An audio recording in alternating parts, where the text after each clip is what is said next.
Today we're helping you do that with Chef Jennifer Sedig from the Arizona Culinary Institute. You're going to show us how to make those homemade chocolate-covered strawberries. Good morning. Good morning. Thanks for having me. Thank you for being here. We're also going to make some fun little chocolate cards here and some candy. Yep. What do you want to do first? Okay, well, I wanted to show how to melt chocolate the proper way. If you're buying chocolate at home, you want to, sometimes it'll come already chopped up or little discs. If it isn't, chop it up well, but you want to boil it over a double boiler. And you want to boil the water and then set your chocolate on it. Now, if we don't have a double boiler, notice what we're using here. You've got a pot and then you've got a, I mean, it's really not that difficult. Right. And the thing is, though, you want to, once the water boils, you want to turn it off and put your bowl there and let it slowly melt. Otherwise, you're going to ruin the texture and flavor of the chocolate. Is there a particular chocolate you recommend using? You know, it's hard to get a hold of just going to the store getting a good chocolate. So, you know, lately, Hershey's and Nestle's making a nice melting chocolate. That's easy to get a hold of. Trader Joe's has a nice chocolate that you can get. And they really do work. And it sets up very nicely after everything is laid out on wax paper. Right. It makes a difference. Makes a big difference. Okay. Okay, so we're going to do tuxedo dip strawberries today. So we're going to start with the white chocolate. Great. So we're going to grab our strawberries. Which need to be washed and washed well. When you wash your strawberries, though, you don't want to use, you want to dry them well. Because if you don't dry them, the water is going to make the chocolate seize and be all clumpy. Okay, so should we wash them like an hour beforehand and let them drip dry? And towel dry. Okay. Just a little wipe on there so that they're dry. So then you're going to go into the chocolate, dip it in, shake it off, and if we put it down too quickly, we're going to form a big foot, what they call. So you want to just let that drip and then place it over here. Okay? So and then we let that harden. And then when we want to put the jacket on, you've seen those little tuxedos. Oh, they're so cute. Yeah. So you're going to take the chocolate, the dark, and you're going to go in on an angle and dip it in one side, then the other side to create the jacket. Okay, let's show the Turn that around there. Yeah.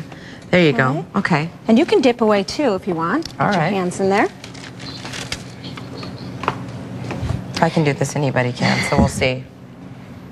I know that when you dab that on, when you dab on the buttons. You did good. Yes, we're going to use a piping bag. We'll show you how to make a piping bag. All right. And you can use parchment paper or wax paper. And you want to just cut a little triangle. And then you can take and turn it in to form a cone, wrap it around, and that gives you a little piping cone. Tuck that in there. Now we're going to take our dark chocolate and put it into the bag so that we can create buttons and a bow tie. It's really simple to do. And you just made it even easier by bringing out that little ladle. Right. Good thinking. Now the nice thing is that, you know, at the Arizona Culinary Institute, we teach all of these things to our students. So they learn how to work with chocolate, how to make truffles, how to make a chocolate box, so it's a lot of fun for them. Well, you do a lot more than that as well. Oh, I mean, yes. You learn how to become a gourmet chef in, what, 9 months is the program? 9 months, right. And I know that you were recently accredited, which means financial aid is available. It makes it a lot easier to make your dreams come true. This is really a great thing if maybe you stopped working when you had kids and the kids are raised, they're out of the house. Right.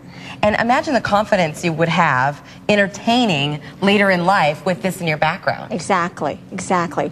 And everybody has a dream of doing that. And so if you have the time, you can get it done and get out there and working. So it's a quick program, but you're out there and doing what you want to do. And you're located at 116th Street in Shea. Right. It's very easy to find. Mountainside Gym and Fred Astaire Dance Studio are basically on the left-hand side of the street. If you're heading due east, you're on the right-hand side. Yes, and we also have a special going on for Valentine's Day. Oh, let's hear it. The whole week, we're going to do a special menu, and we're going to...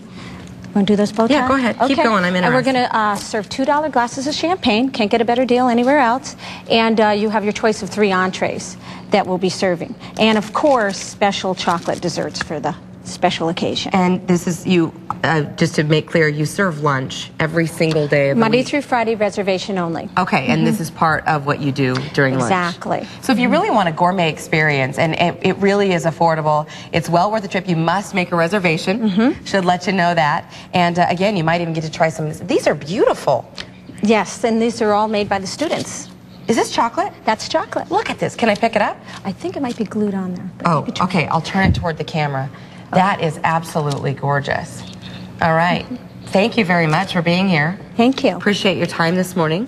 It is the Arizona Culinary Institute. They are, by the way, a sponsor of Sonoran Living Live, and we are very lucky to have you here today. Thank you. Thank you so much.